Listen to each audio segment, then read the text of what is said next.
So hello everyone, অনেকদিন পরে আবারও একটা ভিডিও নিয়ে আপনাদের কাছে হাজির হয়েছে, যেখানে একটি কোশ্চেনের মাধ্যমে আমি দেখানোর চেষ্টা করছি যে সংবিধানে উল্লিখিত গুরুত্বপূর্ণ কিছু নির্দেশমূলক নীতি।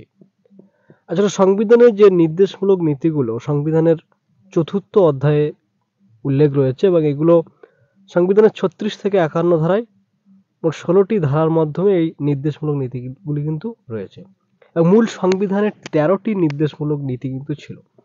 তবে ১৯৭৬ সালে একটা সংবিধান সংশোধন হয়, যেটা ৪২তম সংবিধান সংশোধন, আর এই আইনের মাধ্যমে আরো ৪টি নির্দেশমূলক নীতিগুলোকে সংযুক্ত করা হয়েছিল।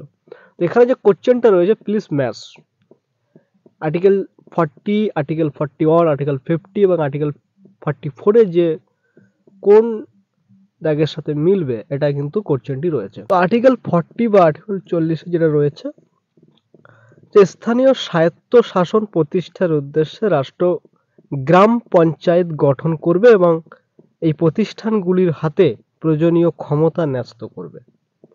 এটা 40 ধারায় কিন্তু বলা হয়েছে। আগে বলে রাখা ভালো, যে নির্দেশমূলক নীতিগুলো কিন্তু এমন নয় যে এটা বাধ্যতামূলকভাবে সরকারকে প্রয়োগ করতে হবে। সরকারের কোনো বাধ্যবাধকতা নেই। আসলে নির্দেশমূলক নীতিগুলোকে ৪র্থ অধ্যায়ে রাখা হয়েছে, কারণ যেহেতু ৩য় অধ্যায়ে মৌলিক অধিকার রাখা হয়েছে। মৌলিক অধিকার কিন্তু রাষ্ট্র খণ্ডন করতে পারে বা মৌলিক অধিকারকে সংরক্ষণ করা বা এর সঠিকভাবে রূপায়ণ করা রাষ্ট্রের একটা গুরু দায়িত্ব। কিন্তু নির্দেশমূলক নীতিগুলোকে বাধ্যতামূলক এই কারণেই করা হয়নি, যেহেতু সেই সময় স্বাধীনতার পরপর আমাদের ভারতবর্ষের আর্থিক অবস্থা খুব একটা ভালো ছিল না এবং রাজনৈতিক যে একটা বিশৃঙ্খল বা স্থিতিশীলতাহীন একটা অবস্থার ভিতরে যাচ্ছিল।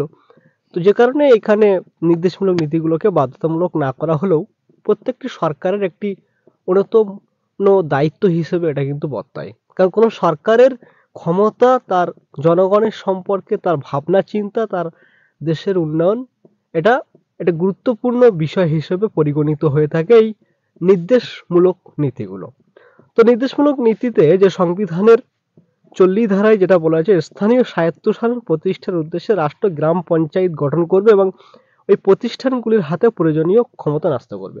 আমরা যে গ্রাম পঞ্চায়েত দেখি, এটা কিন্তু এমন না যে বাধ্যতামূলকভাবে সরকারকে করতেই হবে। আসলে সরকার পরবর্তীতে স্বাধীনতার কিছু পরপর বিভিন্ন রাজ্যে কেন্দ্রীয়ভাবে আমরা দেখি যে বিভিন্ন বিল পাস করা হয় এবং সেই বিলগুলোর মাধ্যমে এই গ্রাম পঞ্চায়েতের রূপায়ণ আমরা দেখতে পারি এবং এই গ্রাম পঞ্চায়েত কিন্তু রূপায়ণ করা বা স্থানীয় স্বায়ত্তশাসন প্রতিষ্ঠার কিন্তু সরকারের একবারে বাধ্যতামূলক নয়, কিন্তু প্রত্যেক সরকারের একটা দায়িত্ব এবং সাংবিধানিকভাবে সরকার যে কত যোগ্যতা সম্পন্ন সেটা প্রমাণ হয় এই নির্দেশমূলক নীতিগুলো প্রবর্তনের মাধ্যমে। পরবর্তী যে ধারাটা রয়েছে আর্টিকেল 41 বি দাগে রয়েছে এবং এখানে যেটা ম্যাচ হচ্ছে 2 এর রাইট টু ওয়ার্ক। তো রাইট টু ওয়ার্কের যে ধারণাটির সাথে এটা ম্যাচ হচ্ছে, তো সেখানে আর্টিকেল 41 এ কি বলা হয়েছে আমরা একটু দেখবো। যেখানে জনগণকে বেকার, বার্ধক্য, অসুস্থ অবস্থায় রাষ্ট্র সাধ্যমতো সাহায্য করবে। অ্যাকচুয়ালি এখানে বলা হয়েছে, আমরা দেখি যে অনেক সময় বার্ধক্য ভাতা দেওয়া হয়ে থাকে, বিভিন্ন বয়স্কদের বিভিন্ন রকম ভাতা দেওয়া হয়ে থাকে।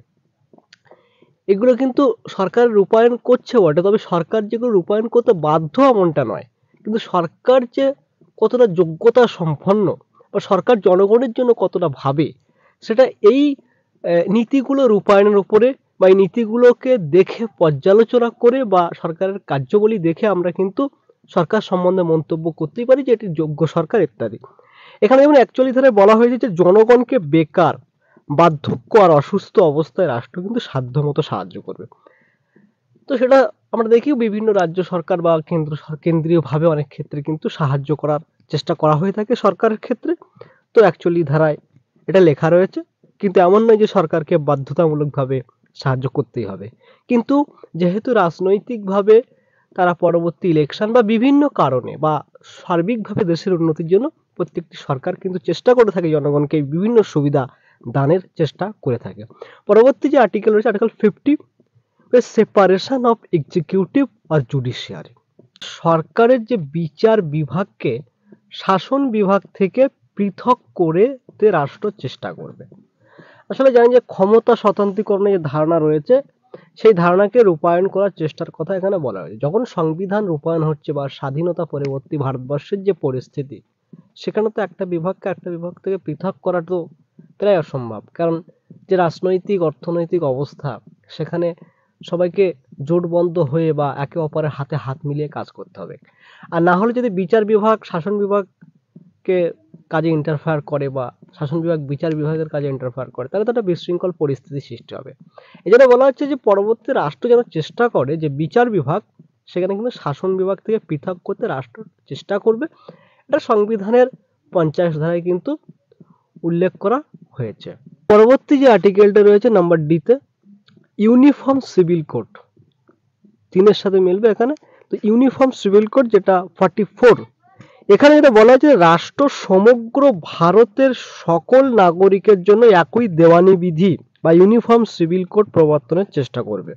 আসলে ইউনিফর্ম সিভিল কোড মানে হচ্ছে সকল যে নাগরিক ভারতবর্ষে রয়েছে, এখানে কিন্তু বিশেষভাবে ভারতবর্ষের যে বিভিন্ন জাতি ধর্ম বর্ণের জন্য কিছু ক্ষেত্রে কিন্তু বিশেষ কিছু আইন ব্যবস্থা বা বিচার ব্যবস্থা সেখানে কিন্তু রয়েছে।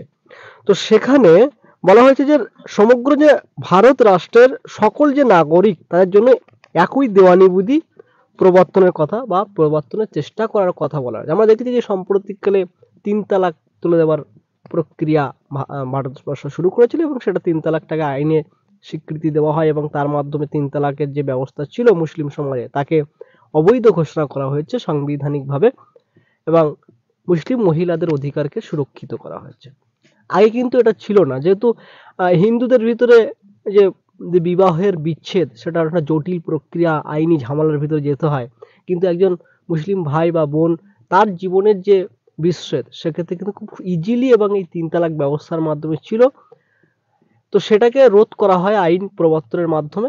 এটাও কিন্তু এই নির্দেশমূলক নীতিরই একটা দিক, একটা নির্দেশমূলক নীতি রূপায়ণ যদি আমরা সেভাবে দেখি, তাহলে কিন্তু এটাও সরকার একটা চেষ্টা চালিয়ে যাচ্ছে। কারণ এটা সম্ভব নয়, কারণ ভারতবর্ষ বিভিন্ন জাতি ধর্ম বর্ণ অসংখ্য জাতি ধর্ম বর্ণ নিয়ে গঠিত। তো তাদের বিভিন্ন রকমের নিয়ম কানুন রয়েছে, তাদেরকে একটা গণ্ডির মধ্যে নিয়ে আসাটা অতটা সহজ ব্যাপার নয়। কিন্তু এটা একটা দুঃসাহসিক বা একটা বড় মাপের সাফল্য হিসেবে দেখা যেতে পারে মুসলিম মহিলাদের জন্য। ঠিক সেই কথাই এখানে সংবিধানের 44 আর্টিকেল 44 এ কিন্তু রয়েছে, 4র্থ অধ্যায়ের যে নির্দেশমূলক নীতিটি, যে সমগ্র ভারতের যে সকল নাগরিক তার জন্য একই দেওয়ানি বিধি বা ইউনিফর্ম সিভিল কোড প্রবর্তনের চেষ্টা করবে রাষ্ট্র। এই কথাই কিন্তু এখানে বলা হয়েছে সংবিধানের